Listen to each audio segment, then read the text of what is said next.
Olá, começa agora mais um Espelho Urbano.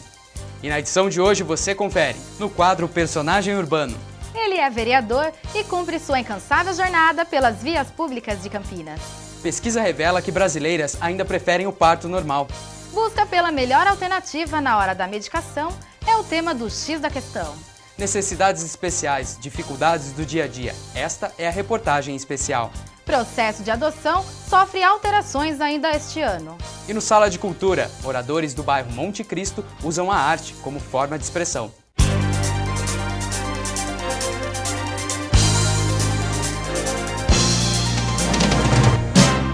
A rotina dos alunos de escolas públicas e particulares do ensino fundamental já não é a mesma. A lei que impõe a execução do hino nacional entra em vigor e, com isso, os alunos passam a cumprir um papel cívico. Será mesmo um exemplo de cidadania ou pura obrigação? É o que você confere agora na matéria de Alessandro Azevedo. Uma lei federal sancionada pelo vice-presidente da República, José Alencar, tornou obrigatória a execução do hino nacional brasileiro nas escolas de todo o país.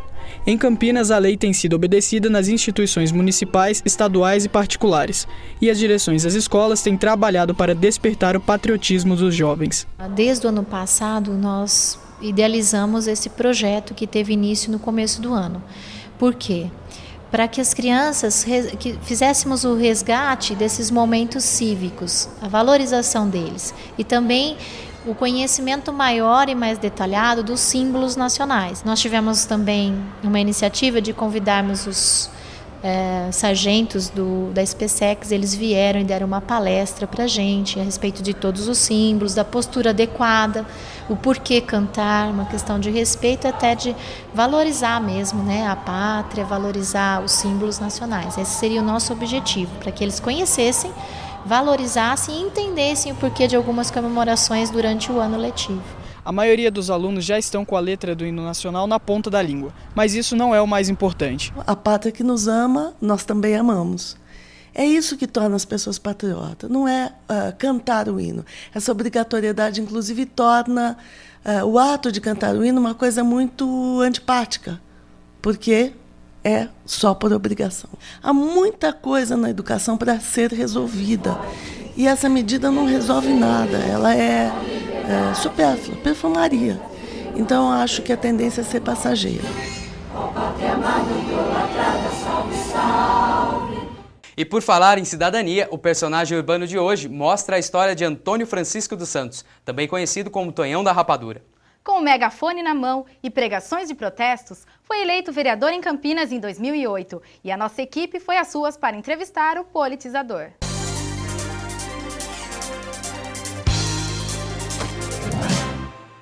Participe efetivamente do processo político democrático, analisando, questionando as inviabilidades governamentais. Há 25 anos que eu transito nas ruas de Campinas falando ao megafone. Hoje eu sou um parlamentar aqui em Campinas, eleito pelo povo, politizado, que tem consciência política. Natural do Rio Grande do Norte, Antônio Francisco dos Santos conta como ganhou o rótulo de O Politizador.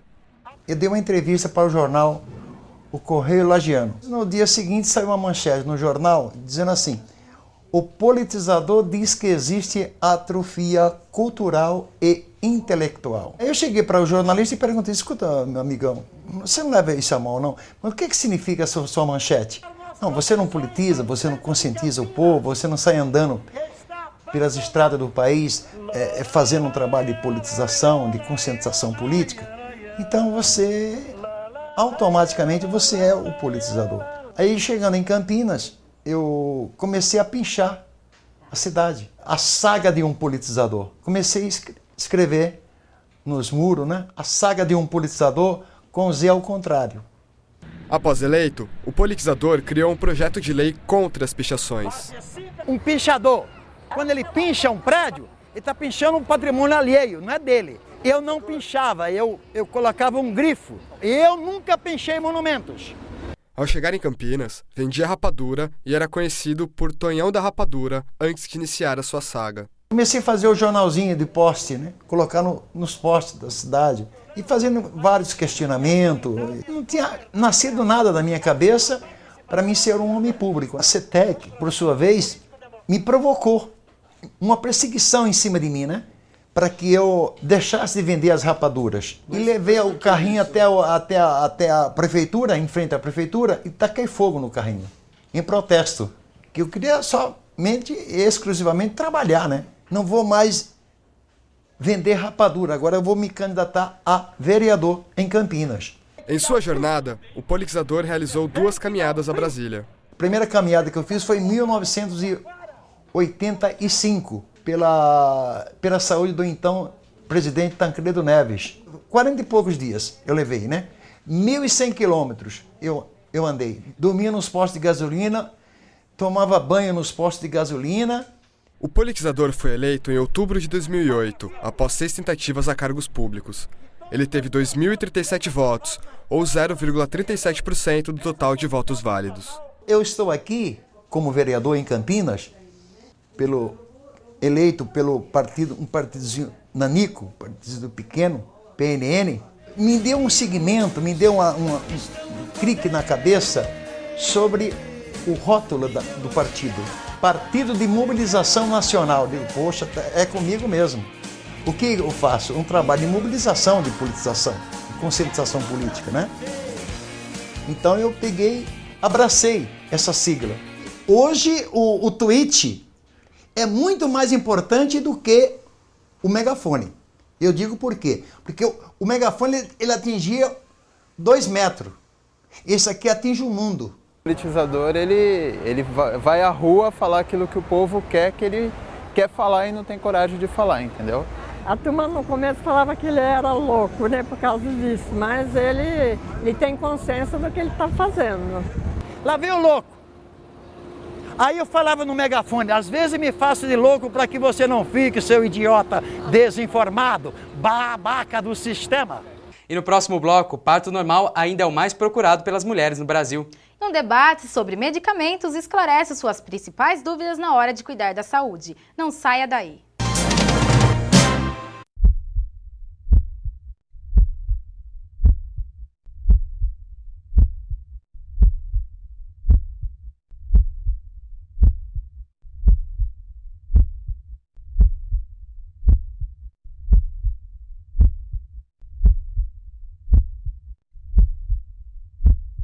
Você sabia que a cada bolsa de sangue doada, 4 vidas podem ser salvas? Doe sangue, doe vida. O Brasil está entre os países que registram altos índices de cesáreas no mundo. Mesmo assim, uma pesquisa realizada por um médico da Unicamp revela que as brasileiras ainda preferem o parto normal. O Brasil é um dos países com a maior taxa de partos cesáreos do mundo. Ele perde apenas para o Chile e a China. Atualmente, 4 de cada 10 crianças nascem por meio desse tipo de parto, 2,5 vezes a mais que o índice de 15% aceito pela Organização Mundial da Saúde. Nos últimos 20 anos, criou-se o paradigma de que as brasileiras preferem a cesárea. Esta afirmativa é contestada pelo mestre e doutor em obstetrícia da Unicamp, José Guilherme Secati. Os trabalhos disponíveis, os estudos mostram que a grande maioria das mulheres diz preferir o parto normal, o parto vaginal, do que a cesárea. Tanto no setor público como no privado, 75 a 90% das mulheres preferem o parto normal, revela a pesquisa realizada por Secati. A pesquisa também ouviu mulheres que já passaram pelas 2 formas de parto. Ela apontou que de 9 entre cada 10 preferem o normal. A diferença é que o parto normal, a recuperação é mais rápida, né? A cesariana já é mais complicado, né? Demora para se recuperar. A diferença é as dores que você sente, o parto normal é só aquela hora, né? Depois passa, a cesariana não, você tem um tempo para se recuperar. Existe também uma distorção do sistema de saúde com relação à atenção nos convênios e privadamente, que favorece essa cultura no sentido de vender um pouco a imagem de que a cesárea é um produto, é um bem de consumo, que significa qualidade, o que não é necessariamente verdade. A tendência seria continuar mais ou menos nos mesmos níveis, ou seja, de uma certa estabilidade, a menos que alguma grande mudança de política que regule a ocorrência da via de parto aconteça. Saúde é um fator que exige muita cautela. Por isso, é importante conhecer o tipo de medicação que pode ser utilizada nos mais diversos tratamentos. Para esclarecer essas e outras dúvidas, especialistas debatem no X da Questão de hoje o uso da medicina alternativa e da medicina convencional.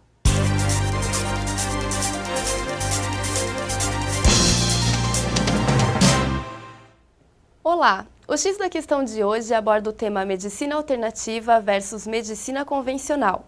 E para falar sobre esse assunto, convidamos a acupunturista Sônia Cremones, diretora e coordenadora do Instituto Case. Também contamos com a presença do Dr. Alan Zimmermann. Mas afinal, quais as diferenças entre a medicina alternativa e a convencional? A medicina alternativa tem suas origens no Oriente, mais precisamente na China. Segundo a OMS, Organização Mundial da Saúde, em países da Ásia, 80% da população depende de tratamentos alternativos. Dentre as opções, encontramos a acupuntura, que busca a cura através de agulhas, a homeopatia e também a fitoterapia. Já a medicina convencional, desenvolvida no Ocidente, está diretamente ligada à ciência. Os tratamentos são feitos com o uso de medicamentos, intervenções cirúrgicas e substâncias químicas desenvolvidas em laboratórios. Um dos grandes conflitos que envolve a medicina alternativa e a medicina convencional gira em torno de interesses financeiros. Doutor, a indústria farmacêutica ela tem interesse na venda dos remédios. É possível que pacientes migrem para terapias alternativas para economizar no tratamento? Possível é. Mas eu, se fosse um laboratório, não temeria isso. Porque a gente não pode demonizar a medicina convencional. Eu sempre comento uma coisa. Há 50 anos atrás, a vida média do brasileiro era 50 anos. Hoje é 78 no Rio Grande do Sul. Quem que promoveu essa mudança? A medicina alternativa ou convencional? A convencional. A convencional que trouxe vacina, remédio para o coração, procedimento, estente cardíaco, dor de infarto, hipertensão, diabetes. Esta medicina é cara, porque esses remédios se desenvolveram sem um centavo de governo nenhum, inclusive do Brasil. A indústria que bancou a pesquisa disso, ela tem que ser remunerada. Então a gente tem a mania de demonizar a indústria farmacêutica, mas a indústria farmacêutica tem muito mérito, na minha opinião. Existe, vamos dizer, plagiando o nosso ilustríssimo presidente Lula, maracutaia? Tem maracutaia, sim, mas tem um campo enorme de seriedade dentro da medicina convencional. E aí, desculpa de interromper, mas a medicação fitoterápica hoje também ela é muito cara. E a medicina alternativa, a medicina convencional, 78% dos fármacos vêm de plantas, vêm da natureza. Então você descobriu na natureza a molécula, sintetizou e deu. E quando o cara fala que você tem que tomar licopeno para evitar o câncer de próstata, que o tomatinho, come tomate que você não vai ter câncer de próstata, porque tem bastante licopeno, ele esquece de falar que você precisaria comer 5 quilos de tomate por dia, para ter a dose de licopeno que precisa. Então a indústria farmacêutica vai lá, pega a dose daquilo, transforma num remedinho e dá para você tomar, sem que você precise comer 450 árvores para atingir o nível terapêutico de determinada substância. E na medicina alternativa, essas ervas medicinais, elas são extraídas já, tem algum processo químico que envolve? Aí o que a gente precisa tomar cuidado, Crisla, é justamente no lado do que se faz com isso, né? Então não é só tomar um chazinho, o chazinho faz mal também. Se ele for tomado muitas vezes, ele vai provocar alguma coisa de ruim. Porque o componente químico, né, que foi o que o Alan disse, é justamente a célula que vai ajudar. Se eu coloco muito, eu vou ter excesso. Então, não posso tomar chazinho toda hora. Não é porque é um chazinho que ele é benéfico, né? E voltando naquilo que eu comecei de falar, a fitoterapia, que são os remédios, né, tidos como fitoterápicos, são remédios para uma população que não tem condição nem sempre de estar bancando. Então, ele é mais elitizado também. Então, aí também não existe muito. As pessoas vão buscar, mas tem que tomar cuidado com o charlatanismo, né? Nesse sentido também. Mas mesmo assim, existem ainda pessoas que procuram medicina alternativa. Muitas pessoas. Sim, e por que elas buscam esse tipo de tratamento? Bom, vários os fatores, né? Em situações crônicas, já buscaram muito dentro da alopatia, já tomaram muita medicação, e estão cansadas. Essa é uma coisa que a gente ouve muito no dia a dia.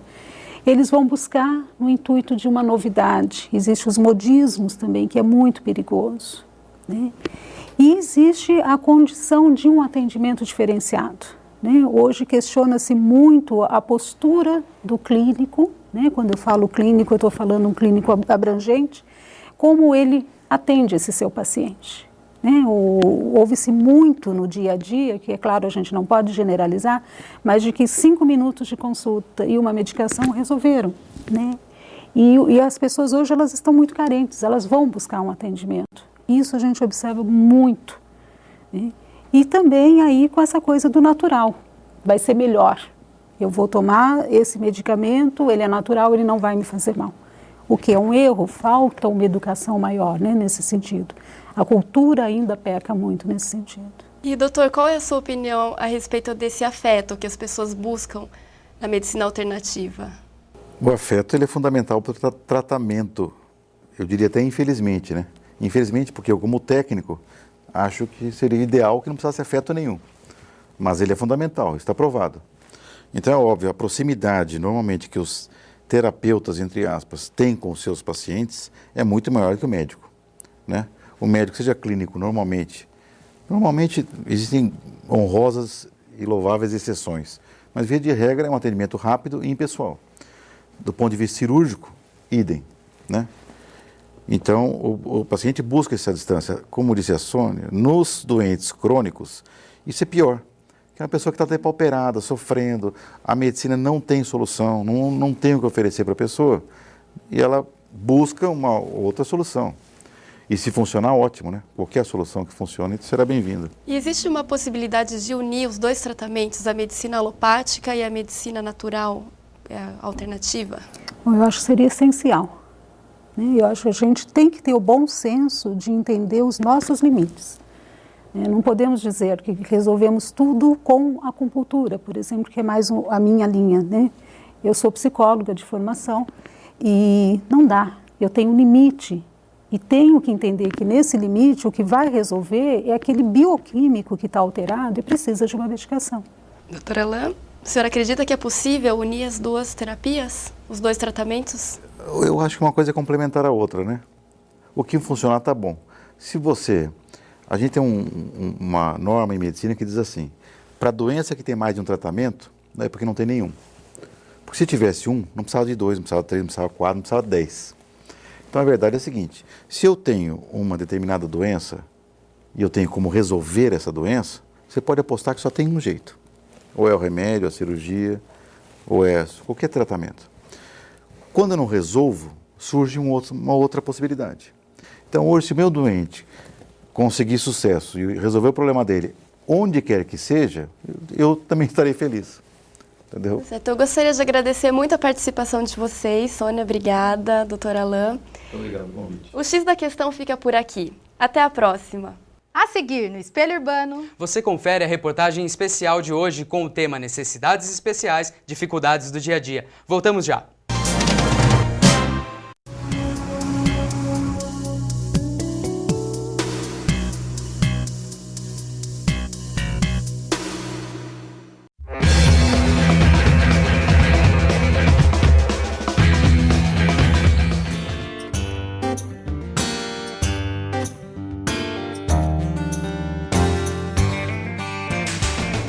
Respeito.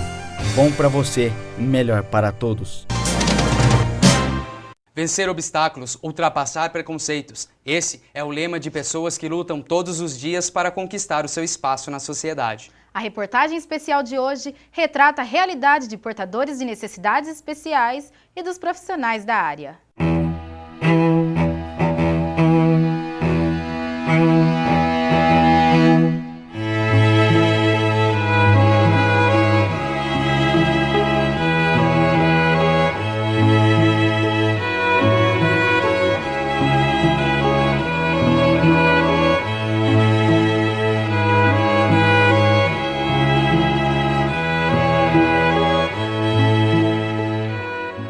A deficiência nem sempre está relacionada ao físico do ser humano. Inúmeras vezes, ela é representada por seus comportamentos e atitudes. Na tentativa de amenizar e até mesmo extinguir o peso de algumas diferenças, instituições especializadas lutam para que barreiras se tornem cada vez menos frequentes no dia a dia destas pessoas.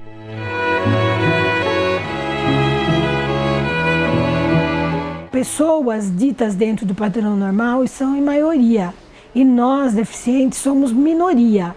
Eu tinha receio de sair porque pensando que os outros iam me xingar, Por que você era uma paraplégica? Eu tinha medo. Eu sempre pensei que quem tem que se adaptar é como uma votação, não é? A minoria perde. Então, quem tem que se adaptar é a minoria, que tem que ir vendo as formas melhores que ela tem para se adaptar ao mundo da maioria, se ela quiser ser inclusa. Profissionais da área afirmam que a discriminação social ainda é o fator mais agravante na rotina dessas pessoas. Antes de mais nada, de infraestrutura, de acessibilidade, de qualificação de profissional, eu acho que nós temos que mudar ainda, e isso a gente está gatinhando, o olhar da sociedade. Enquanto não mudarmos o olhar da sociedade, nós não estaremos contribuindo para a inclusão dessas pessoas. E essa mudança de olhar passa pelas possibilidades dessas pessoas. Então, se a gente estiver com o nosso foco nos limites e na deficiência, fica difícil mudar esse olhar. Se o nosso foco for para as possibilidades que essas pessoas têm, fica mais fácil mudar esse olhar. É o preconceito. Tanto na parte de escola, na parte de trabalho, até na parte social. Eu acho que falta informação, né? E eu acho que tá própria, assim, da pessoa, né?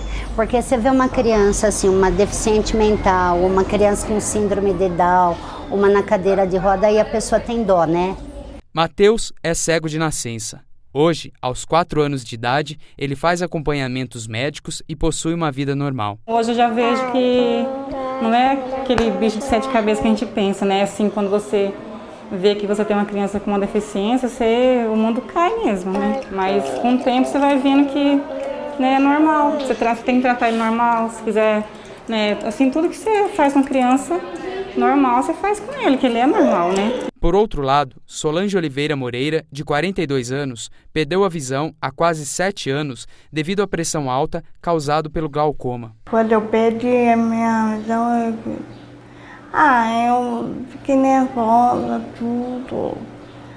Eu fiquei muito abalada, coisa chateada, sabe? Eu perdi a visão, não vou voltar mais a enxergar.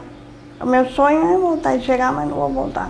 Todas as dificuldades são superadas e, com o auxílio dos profissionais e da família, eles vão se reintegrando na sociedade. É estar contribuindo para que eles possam realmente exercer sua cidadania.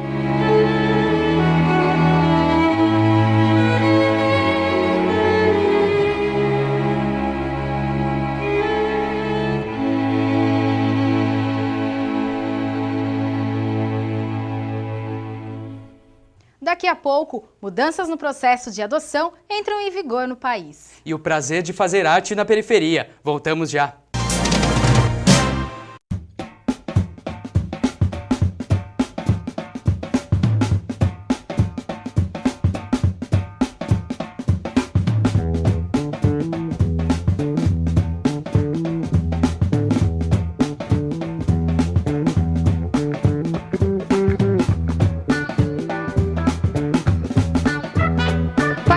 Deste ciclo.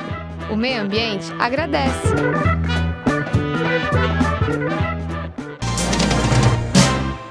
Você sabe como funciona o processo de adoção de crianças atualmente no Brasil? Fique atento, pois algumas mudanças vão ocorrer este ano. Veja na matéria de Milena Bicudo. A nova Lei Nacional de Adoção vai entrar em vigor em novembro deste ano. Segundo o juiz da Vara da Infância e da Juventude de Campinas, Richard Paikin, o objetivo é estimular a manutenção na família de origem.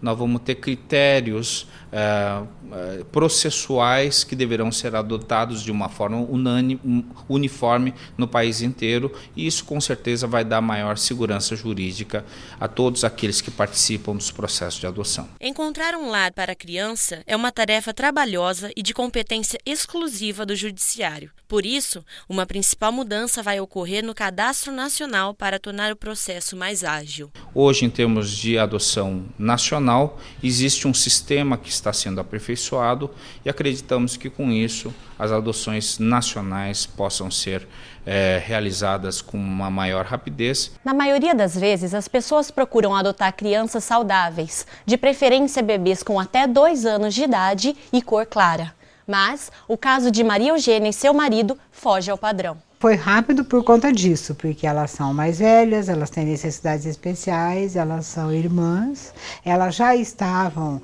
disponíveis para adoção, o Pátrio Poder já havia sido resolvido, já havia sido destituído o Pátrio Poder, então elas eram crianças que estavam em espera de adoção e nós queríamos crianças sem nenhuma limitação. Na opinião de Maria Eugênia, o lado positivo da nova lei é que as crianças passam a ser reavaliadas a cada 2 anos e não esperam mais a vida inteira para serem adotadas.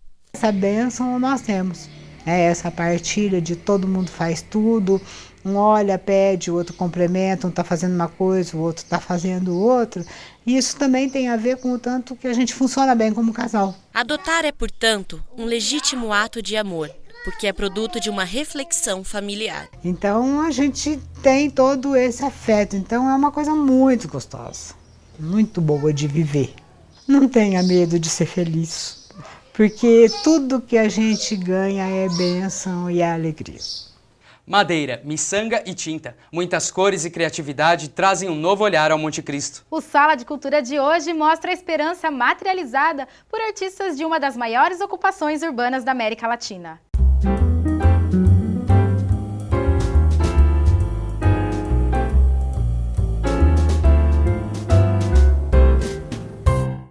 Por trás da pequena placa, um verdadeiro espaço de arte. Não importa o tipo de madeira. Se José encontrar um pequeno pedaço por aí, já é motivo para virar enfeite. Além dos adereços, nas mãos do artesão surgem também instrumentos que propagam um novo ritmo cultural no bairro. Eu gosto desse trabalho. Eu gosto muito desse trabalho porque é um trabalho que diverte a gente e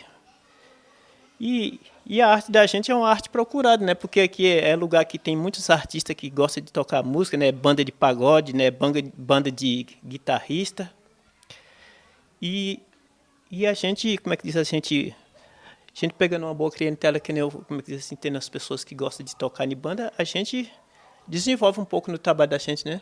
O Jardim Monte Cristo, uma das maiores ocupações da América Latina e considerado um lugar violento, abriga inúmeros artistas. Apesar de todas as dificuldades, eles nem pensam em desistir. A ocupação do Parque Osiel, Gleba B e Monte Cristo começou em 1997 pelos membros do movimento do Sem Teto. Hoje, são milhares de moradores que fazem a história do local com esperança, sonho e arte, para se contrapor com a antiga realidade violenta e marginalizada. Todo começo de bairro é perigoso, com certeza. Vem gente que você não conhece. Gera aquela atrito entre um bairro e outro, um querendo ganhar terreno e tal. Mas isso ficou para trás, há 10 anos atrás. Hoje em dia, é um bairro social, mora muitos trabalhadores, muitas pessoas honestas. Joelton chegou no bairro em 2007 e conta que só existem 2 caminhos. As drogas, graças a Deus eu nunca usei e recomendo às pessoas que, muitos amigos meus que usam, que saiam disso. É uma coisa que eu falo, vamos desenhar para você ver como é bom. É melhor do que você pegar esse papel e fazer outra coisa. Marcos veio de Salvador e hoje é líder comunitário. Ele conhece os moradores e aprecia com brilho nos olhos o talento e a arte de cada um deles. Cantor, em desenhista, em pintura, dança, capoeira, futebol. Então a arte aqui, graças a Deus, é bastante unida. Os jovens se reúnem nos momentos livres, enquanto um toca, o outro canta. De lá, a inspiração para a canção que rodou o Brasil. Não vale mais chorar por ele jamais chamou. Eu me inspiro no que eu vivo dia a dia. Meu sonho mesmo é um dia eu ter uma casa, sabe, para estar passando um pouco que eu sei sobre a música para pessoas que não conhecem. Na casa de 4 cômodos, Maria Cristina improvisou um salão de beleza. Na espera dos clientes, faz chinelos e biquínis com miçangas. Pessoas de outros lugares estão encomendando para revender pelo Brasil. Quando eu vim para cá, não tinha água, não tinha nada, não tinha luz, não tinha nada. Então a gente acabava fazendo uma festa daquela bagunça toda para poder o tempo passar. Hoje a gente tem muita mordomia aqui dentro. A gente, se precisar unir para poder conseguir, a gente é muito unido aqui dentro. Repassar o conhecimento adiante é importante, ressalta a cabeleireira. Com o decorrer do tempo, as pessoas começaram a vir até mim para me ensinar elas a fazerem. E eu, automaticamente, como eu não gosto das coisas só para mim, acabei ajudando elas. Papel, lápis e borracha. É tudo que Joelton precisa para desenhar e se sentir bem. Ele começou a transformar folhas brancas em obras de arte aos 7 anos. Hoje, aos 20, mesmo exercendo outra função, mantém o dom da infância. O companheiro de moradia de Joelton também é artista. Mãos como a de Marcos são responsáveis por transformar o Parque Osiel, Gleba B e Monte Cristo e dar ao local uma nova realidade. Para mim é muito bom, viu? Eu esqueço de tudo, só foco naquilo, a minha mente fica tranquila, fico mais leve, raciocino bem depois, não fica aquela coisa estressante, sobrecarregado. Eu acho muito bom. A gente está aqui assim, para lutar, né? Para vencer na vida, tentar conseguir alguma coisa. E obstáculo tem bastante. É só a gente pular esse obstáculo e ir para frente.